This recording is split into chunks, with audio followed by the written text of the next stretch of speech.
నమస్కారం.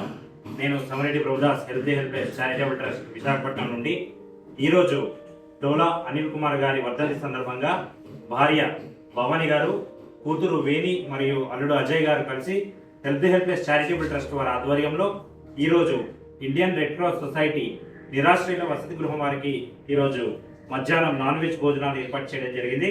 ఈ కార్యక్రమానికి మన ముత్యాల గారు సహకారంతో ఈరోజు కార్యక్రమం జరిపించడం జరుగుతుంది కాబట్టి ధన్యవాదాలు తెలియజేసుకుంటున్నాం. అన్నదాత సుఖీ భవ. అన్నదాత సుఖీ భవ.